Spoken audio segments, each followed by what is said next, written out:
Hey everyone, welcome to the behind the scenes for week 3 of the 30-second game jam. We are near the end of the game jam and I have so much progress to show you all.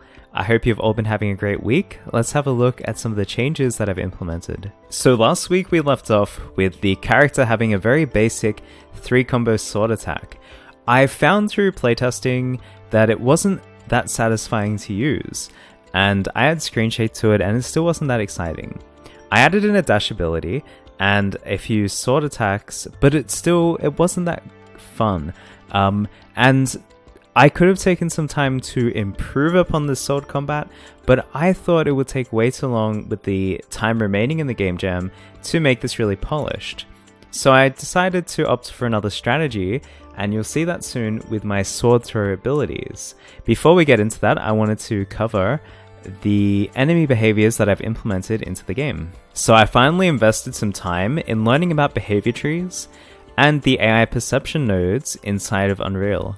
It is so much better than using the pawn sensing component, and it's a lot better than using your own nodes inside of the blueprints, I found at least. The setup is really nice inside of the behavior trees. It has a lot of pre-set up functionality and it makes a lot of sense. And I feel like it is a very smart way to do your AI systems in a game, especially on a system as basic as this, where the enemies are charging at you. I found using the functions in there that I could make something way more interesting than enemies running directly at you. The enemies in my game have 2 behavior states, and one of them is that they patrol around and they get random vector points around the map. That was like 3 nodes, and I didn't really have to set anything up. The other sequence in the behavior tree is that when they see the player, thanks to the AI perception, they won't just run directly at them. They get vectors around the player so they can strafe around and circle. So some enemies might run directly at you, some will actually run around you and try and attack you from different angles. This wasn't planned, this was actually just something that happened when I tried out the functionality in the behavior tree. And I couldn't be happier with it. They look intelligent, they run around the player, it looks like they're strafing around you. It's great, I really love it. It makes the map, it makes the game really come alive because there are all these entities running around doing things, and it's so much better than just having a zombie train. If you think about something like in the Call of Duty zombies, they kind of all just run directly at you, or at least last time I played it they did. And I didn't want that, and I'm so happy that I have experimented with the behavior trees, because now I have some great functionality, and I can't wait to see how it works with other things in the future. So if you're setting up some form of basic AI in your game, I highly recommend checking out the video below in the description on the behavior trees and the AI perception node. One of my favorite things that I implemented was the sword system, the sword throwing system, and I had prototyped this previously in Unity with a character that threw 3 orbs around.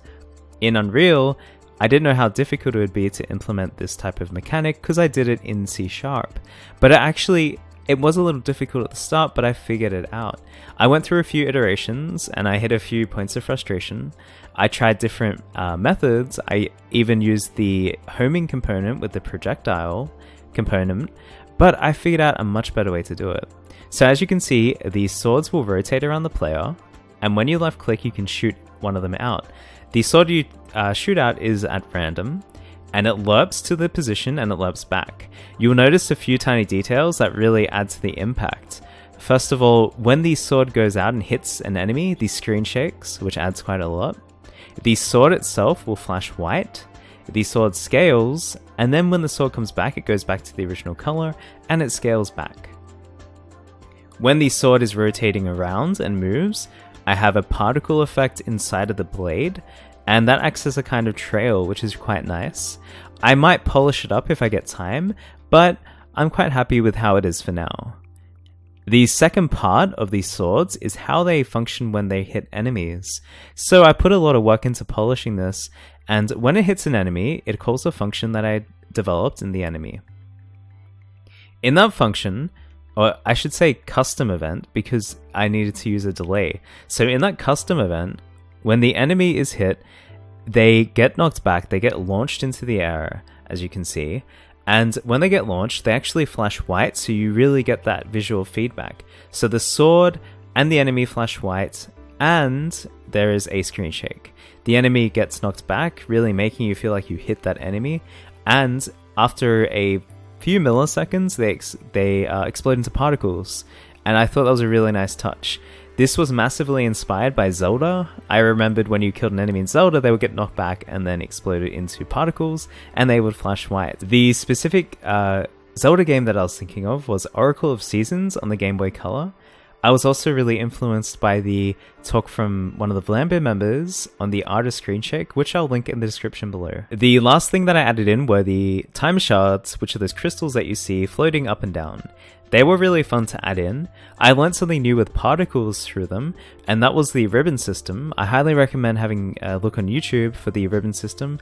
They did a really good tutorial on the Unreal official page, and that was particles, and it was a ribbon data, so have a look into that. They're great, and it made the crystals look really nice, the time shards. The time shards also have a gameplay purpose, so when you collect 10 of them, it opens the portal into the next level. At that point, time rewinds back to 30 seconds, all the objects in the environment of course rewind back, the enemies disappear, and you have saved time in that particular world. In terms of gameplay, it's very important because it forces the player to move around the map and get into situations they wouldn't otherwise. Without the crystals, you could easily just pick off enemies. The crystals give you a very clear objective to work towards, collecting all 10 of them and getting to the next level. And that's it for updates on the game. Thank you all so much for watching. I hope you enjoyed this behind the scenes video. Tomorrow, the spotlight will be up. It'll be either tomorrow or Monday. So make sure that you get all of your Spotlight submissions onto the itch.io page before, I would say, Australian time. I'm sorry, I don't know your time, but in Australian time, get them on the page before 5 PM in my time, because after that, I'm going to be downloading all the videos and putting them up into the Spotlight and then uploading the video tomorrow. So once again, thank you all for watching. I hope you all enjoyed the video, and I will see you in the next one.